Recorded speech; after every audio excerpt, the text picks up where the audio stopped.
Yes, that's right. It's the squeeze. It's episode 6. My name is Logan Lockhart. That right there is Tyler Milliken. We're on Primetime Sports Talk. If you're watching, it's on the YouTube channel. If you're listening, it's on all the platforms that you get your podcasts. The Squeeze, presented by Primetime Sports Talk. Tyler, the Red Sox are still in first place. I thought a sweep was coming there, but no. Angels, we'll talk about Shohei Ohtani's heroics. But the Red Sox are still in first place, so you must be feeling pretty good. Yeah, listen, and I think for people who haven't been keeping up with the Red Sox, you see them in the power rankings. They've been number one, basically every week over the last 3 or 4.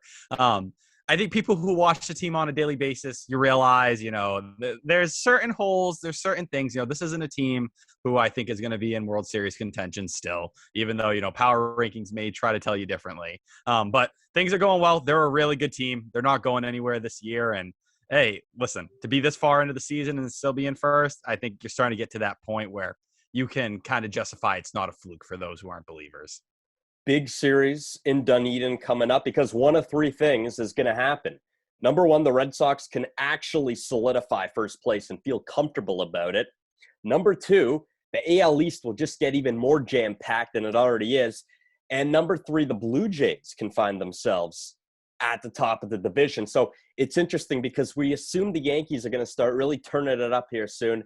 The Rays, we talk about the Rays all the time. How can you ever count out the Rays? And of course, the Red Sox, look, they're getting the pitching somewhat. And if you got Hunter Renfroe hitting like he's hitting, then good things are going to happen for the Red Sox, right?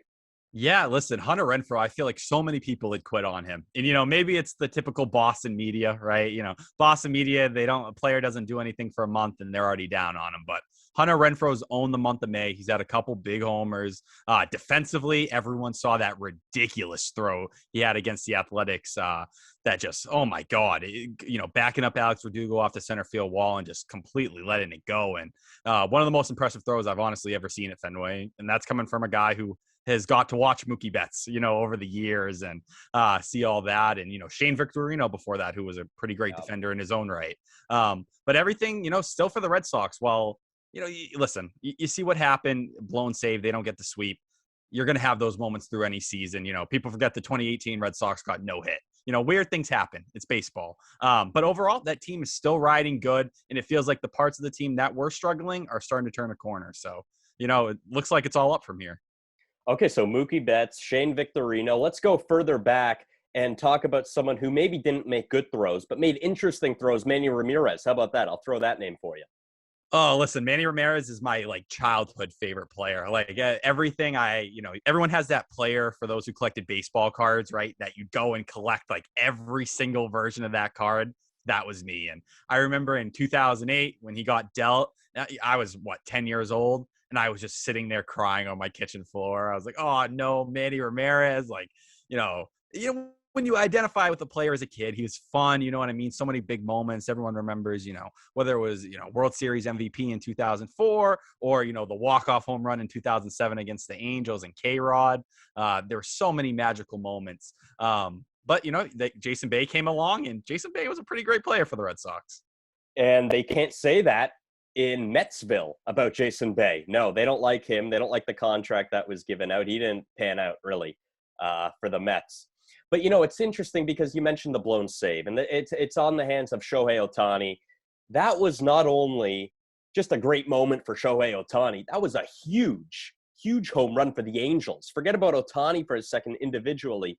That was critical because it was starting to look going downhill for the Angels. They really needed that. That might have been the biggest home run of the season for them. And with Ohtani, hey, he's tied with all the guys right at the top now. You talk about Mitch Haniger. You go through Aaron Judge. Okay, all the guys at the top of the home run race. Shohei Ohtani's right there. And you talk about him at Fenway Park. Hey, I had a lot of fun watching him in that ballpark. And then that home run there capped it right off. Yeah, listen, for the Angels where they're at, it's tough. They had a really rough start to the year. Dexter Fowler ends up, tearing his ACL. They lose him. And while he's not the Dexter Fowler of old, I felt like he was the kind of positional player, not only for the development of some of their upper tier prospects like Adele and Marsh, but just to have that kind of another veteran presence there that you can depend on. You know they're going to give you what you need on a daily basis, and to lose that's tough. But at the end of the day, the Angels, it's the same story again and again and again. They don't have enough pitching. They don't have enough in the rotation. They don't have enough in the bullpen. And as great as Shohei Ohtani is, you know, you only can do so much, especially when you're honestly, you know, behind Mike Trout, you know, their best hitter, and then are really their best pitcher. It's hard to debate that. But Ohtani, seeing him at Fenway, that curveball he flipped over the monster on Nick Pivetta was ridiculous. You don't see hitters drive a ball like that. And then with Matt Barnes, you know, I feel really bad. He's been one of the best relievers in baseball this year. You know, came in the 8th, cleaned up for Adam Ottavino, who's just really hasn't been too good this year. And, you know, Mike Trout gets a bloop, his first hit of the series, and then Ohtani blasts it. Tough luck, a lot of tough luck there. But, you know, that's what baseball is. You're going to have games like that. And while I think it was a great moment for the Angels, I don't have much faith for them going forward this year. Yeah, they shut down Mike Trout, you know, and doing that, you have a pretty good chance to win. The Red Sox won the series. It's all good. And they're in good shape. And I think the Red Sox should be very excited right now. I know you are. And that's what it is right now. But you got to play the Blue Jays. The Blue Jays are hidden right now, you know, and it's a very dangerous proposition for the rest of the AL East, the American League. If those guys are hidden, I don't know, man. They're definitely a playoff team in my books if they're hidden. Yeah, Vlad Guerrero Jr. Oh my God, man. We're seeing everything he was supposed to be right now. It feels like there's no cheap home runs, man. Everything is, you know, so far gone. But that whole lineup, as you said, is heating up, and they're still not that healthy, you know, overall as a roster. And to see them, you know, people don't realize, you know, they're right there. They're sitting third in the division. You know, they're having a fine time. But, you know, with how tight the AL East is, they're right there. And I think this Blue Jays Red Sox series is going to tell you a lot. I think these are going to be two teams that are really on similar levels. And while the Yankees started slow, we're seeing they're starting to hit their stride now. This is the team that's likely going to take over the division. But I think the Red Sox and Blue Jays are going to be button heads from this point forward. And here's the thing about the Blue Jays. Okay, they're moving to Buffalo in early June. Guys like Bichette, Guerrero, they're raking in Dunedin, and they love that, hitting in that ballpark. I know Marcus Semien was public yesterday saying he's actually happy to be leaving Dunedin. But when it comes to on the field offensively, they love that ballpark. And how's that going to play a role in everything? I mean, I know they were in Buffalo last year, but they're really comfortable in Dunedin right now. I mean, look at the home runs, and a good percentage of them aren't on the road. They're in Dunedin.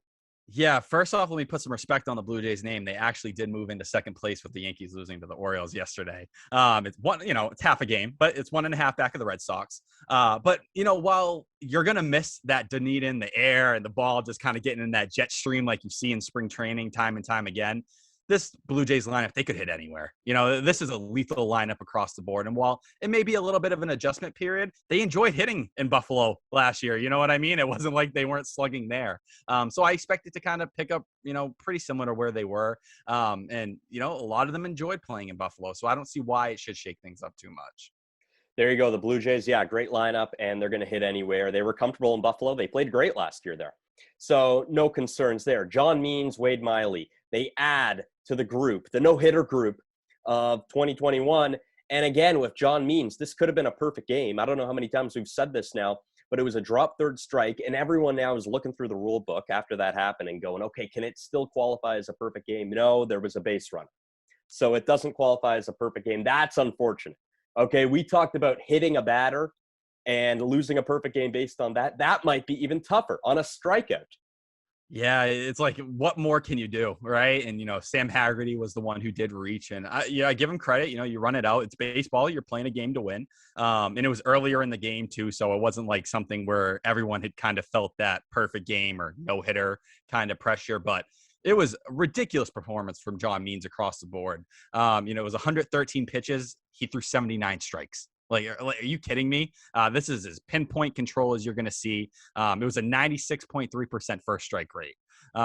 6 no-hitter in Orioles history. One of the coolest stories, and people who follow John Means who know what happened with his dad over the last year when he passed away. You know, the struggles he went through last year, who he was in 2019 when he made the All-Star team, coming from a guy who was starting to look at, you know, other career avenues, and he was setting up a LinkedIn page. You know, like for guys like us, you know, that's what we do. We set up LinkedIn pages, Yeah, you know. we're supposed to do that. Exactly. But to see what he's become, it's such a cool thing for the Orioles franchise. And for a club that's really had a couple, more than a couple, several tough years at this point, he's a bright spot they badly need. And you saw it in his first start of the year. It was the Red Sox home opener, and he was dealing the whole time. And I think that you, for someone who watched that whole game, probably you watched every single pitch he threw, you probably said to yourself, I can see this guy doing something really special this year because he's got the stuff. And that circle change, it's just filthy. It's lethal. It's one of the best pitches in baseball right now. And this is a guy, listen, this was for people who don't pay attention to the Orioles, and I understand you don't. He leads the AL in ERA right now, 121. The only guy ahead of him is Jacob deGrom. And while Jacob deGrom, we all know, is the best pitcher in the game, he has 2 starts less than John Means because of his injury situation at the moment. Listen, John Means is one of those guys. He's becoming kind of must-watch TV. And I know there's stuff going around. I don't know if you've seen it, but about the stuff he uses on his glove, there's a little something there. That doesn't take anything away from it. There's so many pitchers across the game doing it right now. There's way more pitchers doing it than not. And John Means, all the credit in the world to him. I can't wait to see, is there another kind of level to this? Can he somehow bring it even farther? Because every time you think you've seen, the wall for him, he finds another way to kick it to a new gear. Exactly. I have an interesting tie-in for you, okay? So Wade Miley throws a no-hitter. And then in Jared Kelenic and Logan Gilbert's debut, Zach Plesac has a no-hitter going on. Okay, he pitched 7 no-hit innings. Zach Plesac has been on the wrong end of 2 no-hitters this year, Carlos Rodon and then Wade Miley. And then he had one going himself, and it just couldn't come together. And he kind of overshadowed the Mariners' star, the top prospects, the debut of those 2 guys. But the next day, Kelenic arrived, and in style, and they're excited in Seattle. That rhymed because, listen, at the end of the day, I love the rhymes. And at the end of the day, the Mariners now, it's a new era in Seattle, and everything's coming together. And we talked about their outfield months ago. This outfield's going to be ridiculous. Yeah, we're starting to see it coming together. I love how they put Kelenic in the leadoff spot, too.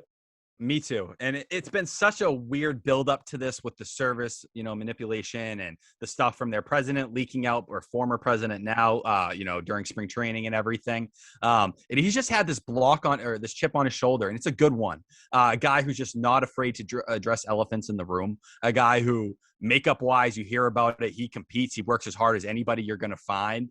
And we saw the first game, didn't go exactly the way he wanted to, but game 2, it all clicks with a 3-for-4 kind of day. Home run for his first hit, of course. It feels like that's always, these top prospects. There's so many of them now. You look back and it's like, oh yeah, he did go deep for his first hit. But it's a new era for the Mariners. And we saw the buildup start to happen last year.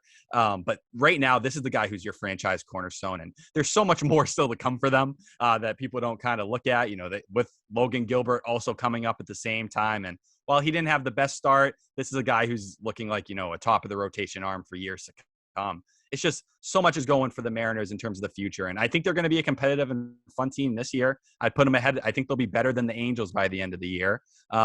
I'm curious, and just to see, Julio Rodriguez is slugging in the minors right now. There's so much still to come. Taylor Trammell, another one who's seen time at the major league level, but it hasn't come together yet, and it will, right? But let's talk about Logan Gilbert. Now, his stuff plays up really well, especially the fastball, and the slider's going to be lethal, okay? The curveball, it's going to be really good. He's supposed to throw a changeup, and we didn't see it once, okay? I mean, he threw 60% fastballs in his debut, and Gilbert's going to be in the rotation moving forward here this season, so we're going to see more of it. But with Gilbert, his mix, he's looking better than, let's say, Nate Pearson right now. It's a more complete feel for pitching. And as much as I like a guy like Nate Pearson who can rear back and, hit 100 and just blow it by guys, that only goes so far, unfortunately. And that's why he's in AAA right now. You need to kind of regain that feel and kind of just learn how to pitch to major league hitters, because especially when you get to the big leagues, guys know how to lay off great stuff. You know what I mean? These guys are only going to chase so many high fastballs. You got to be able to throw, your secondary pitches for strikes. Tanner Houck's going through somewhat of a similar thing right now on his end. Obviously not the degree of pitching prospect of these two, but I look at Gilbert. He fell in love a little bit too much with his fastball, and they got a couple home runs off of him. That's what it led to. But He's young. It's going to take time to grow. And I think, within a couple starts, he's someone who will mature at the big league level quicker than most, just because he does have that feel for pitching. But, he's not the only arm that's going to be coming up this year. They got so much more. And you just look back to last year's draft in Emerson Hancock. Mm-hmm. Yeah, exactly. I want to ask you about Wander Franco. When's he coming up? Whew, that's a good question, man. He's doing Wander Franco things to begin the year. He's still the clearly number one prospect in all of baseball. It could happen at any time. I don't want to. You never know with the Rays. They approach so many of these prospect situations so weirdly. They are very serious about guys getting a lot of time at AAA. They do not like guys to skip the level or kind of make that jump quickly. That conversation connects with Jarren Duran and the Red Sox right now, where you have a guy in Chaim Bloom who's a former Rays piece, or part of that brain over there. I'd be stunned if we don't see him, by, June, July, that area. He's going to be up for, I think, by the end of the year, a majority of the year as a whole. I think when he comes up, he'll be one of those guys. It's just such a smooth transition. You don't even notice. Willy Adams is kind of helping the case right now because Willy Adams is not hitting well. Okay, you can talk about his glove all you want, but you're going to have to hit at some point, especially when you're in the Rays situation like they are. I mean, they were just in the World Series. They want to win. Franco gives them a better chance to win, I believe. I agree, but I do think they do like Willy Adams. And Adams has shown things, over the recent years, and he's still so young. People don't realize that. There's a lot there. I think it'll just depend and where the Rays are at. If they stumble heavily, and while they're kind of towards the bottom of the division right now, like we said, the AL East is so jumbled. You're a 3-game winning streak from being right at the top. So I think Wander Franco's close, but I think they're going to let him take his time, let him tear up the level, and they'll let Willy Adams because he's gone through some rough stretches. He's one of those more raw guys where when everything's clicking, you're like, whoa, now I can kind of see what he is. But let's be real. Wander Franco is going to be a much better ball player than him. If I told you 12 months ago that Albert Pujols would be a Los Angeles Dodger, what would you tell me? Oh, God, man. I'd stop talking baseball. You know what I mean? This isn't the sport for you.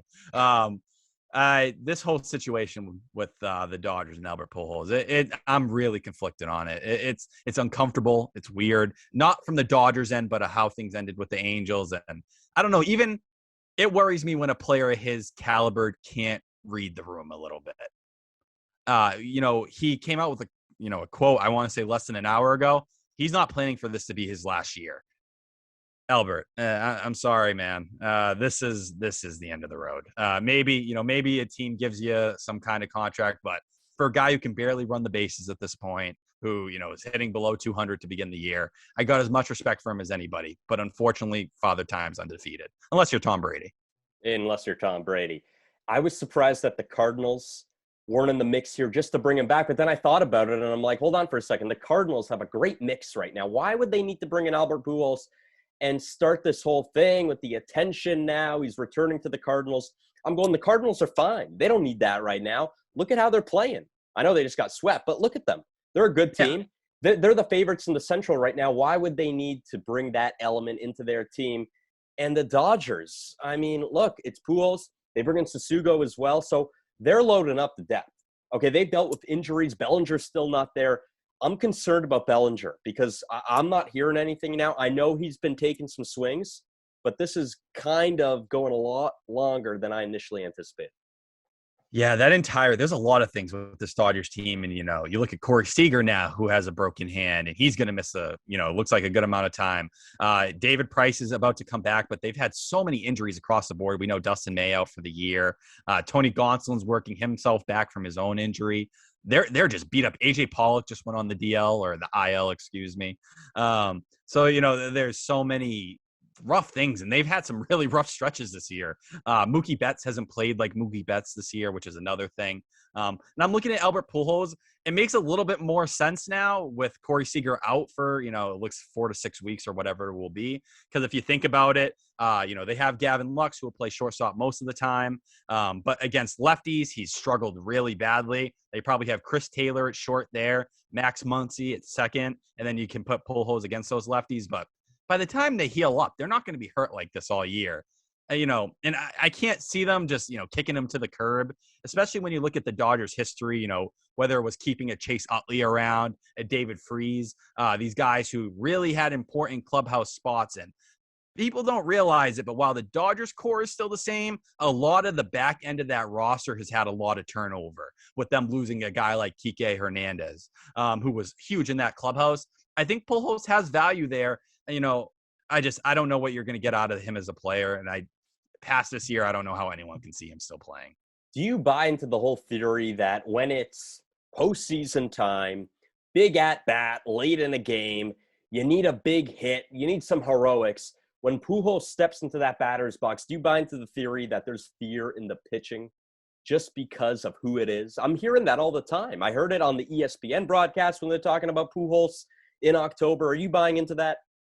Listen, I think there's something to it, but do I think it's, worth enough where, you look at the end of the season, you're betting on that? No, I don't, if that's your excuse for why he's here or why you keep him on the roster the whole year, that's not good roster management to me. And I like Albert Pujols, but at the same time, if it's not a home run, if it's a chopper down the third base line that every other guy on the team beats out, he's not beating it out. This is a guy who all-time double play leader. The body is not, it's just old. You know what I mean? And this is a guy who's between the foot injuries and the different stuff he has. It's like even having him play first base is rough sometimes.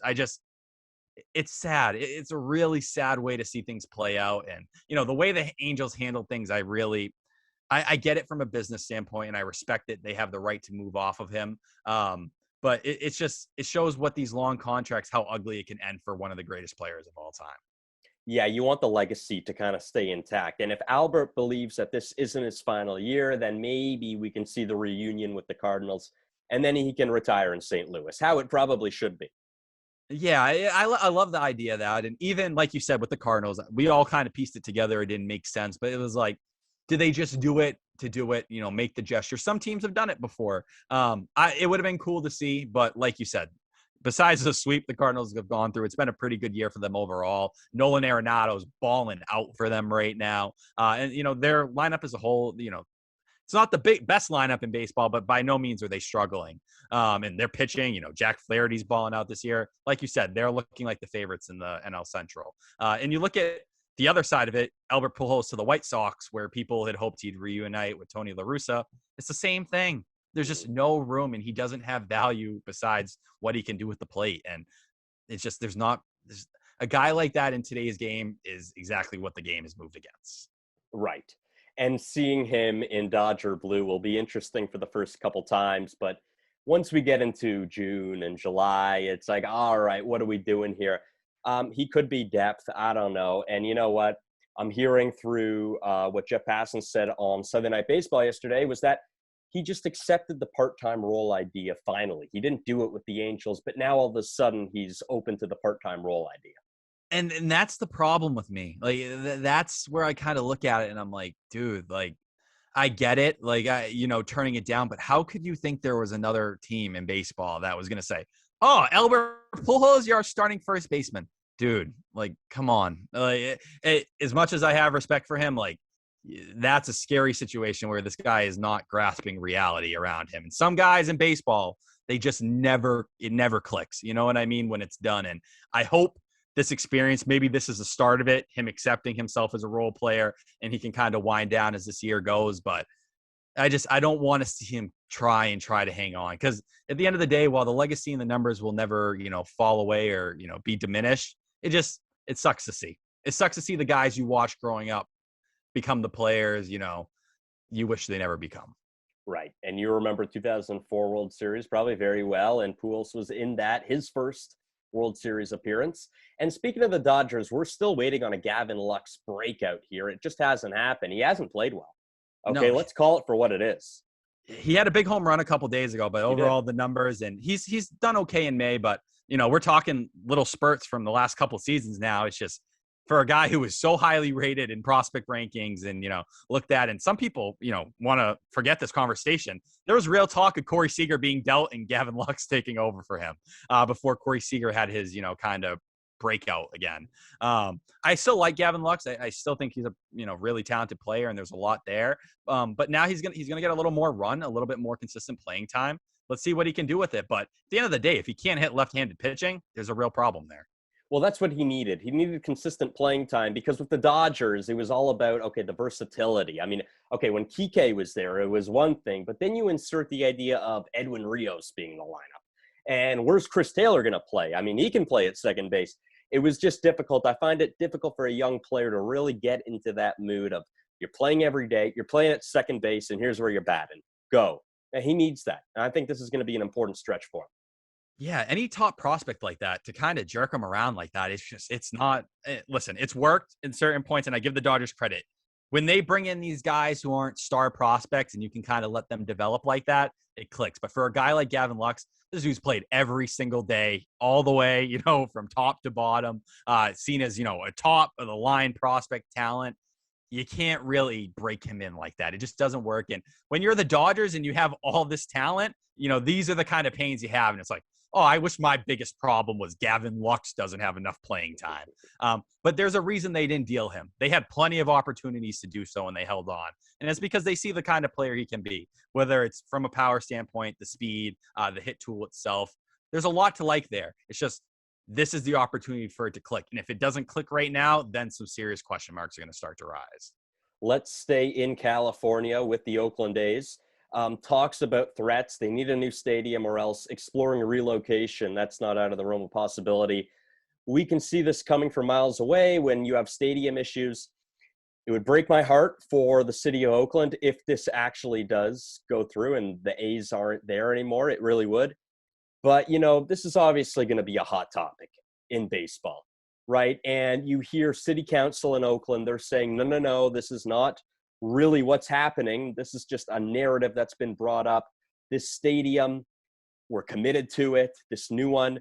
But I've been hearing about this new stadium in Oakland for, it feels like 8 years now. And it just hasn't happened. You're 100% right. It's just like the Rays situation. It feels like a yearly topic, right around this time in the middle of the season, or sometimes it's during the off season you get it, where we start talking, relocation. Oh, what about this, in the Rays standpoint? What about splitting their games in Montreal? All these different things. It's just, listen, it's the same thing again and again, and there's just never any kind of momentum in any direction. You know what I mean? It's just, oh, well, here's their lease. They're in a standstill. It is what it is. We all know they want the waterfront stadium. We've heard it year and year again. They've been in Oakland since 1968 now. I don't know. It's hard for me to feel one way or another. I'm hoping for their sake. Like, listen, as much as I like seeing the Oakland Athletics, what they've had to deal with in the Coliseum has been miserable. It's not an ugly baseball stadium, but it just doesn't fit the modern game. It doesn't bring fans in like you see other ballparks, like a Target Field, for example. And you need that for a team like the A's who doesn't have that star power. You need something to give them a little bit, like just to add that flair, to bring fans in and, keep bringing revenue up. People have talked, Las Vegas seems like the most likely destination if something were to happen, and that's a big if. Nashville, where Dave Dombrowski was part of that group before he took his recent job with the Phillies. I'd love to see, them in either one of those two spots.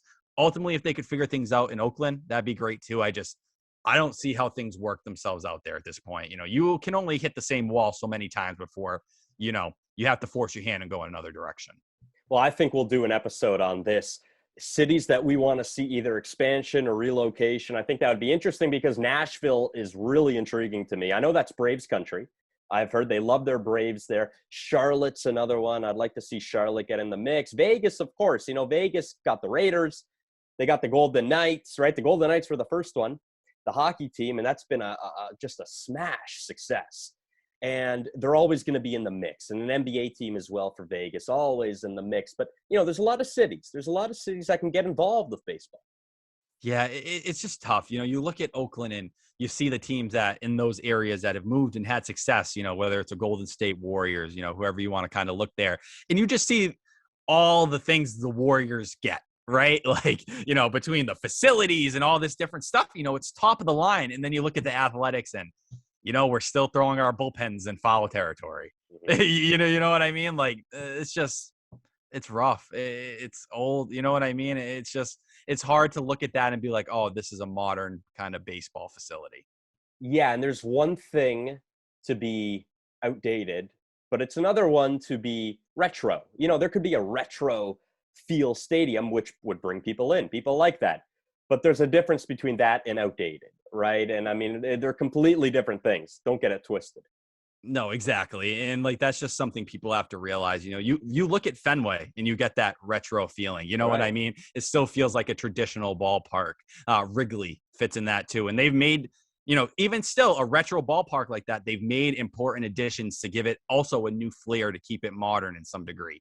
Oakland, it's the same thing. It's the same thing year in, year out. And while their fans are some of the most passionate in the sport, you can only, the ballpark when it just doesn't live up to standards and you support a team that doesn't spend a lot of money across the board and these different things. It's just, something has to go their way to give this franchise a little bit of a boost. Absolutely. And, it would bother me if they left Oakland. It bothered me when the Raiders left Oakland. I'll be honest with you. It's the Oakland Raiders, man. Come on. And, it bothered me when the San Diego Chargers went to LA. It pained me for San Diego, right? I feel for them. Passionate sports fans. And there's nothing worse over a stadium, and that's why it doesn't sit right with me at all.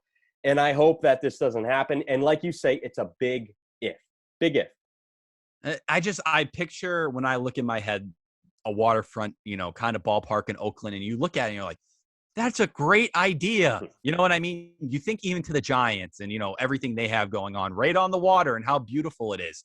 Obviously the A's would have their own flavor to it. But to have something like that and, people look at San Francisco, that's a dream ballpark considered one of the best in the game. If Oakland could have something like that, wow, it just would add, it fits the franchise, a franchise that is, so rooted in baseball's history and has so many little things, whether it's, the bean aspect of it, an old school traditional franchise, getting to move into a ballpark like that. It would be such a great story for the sport.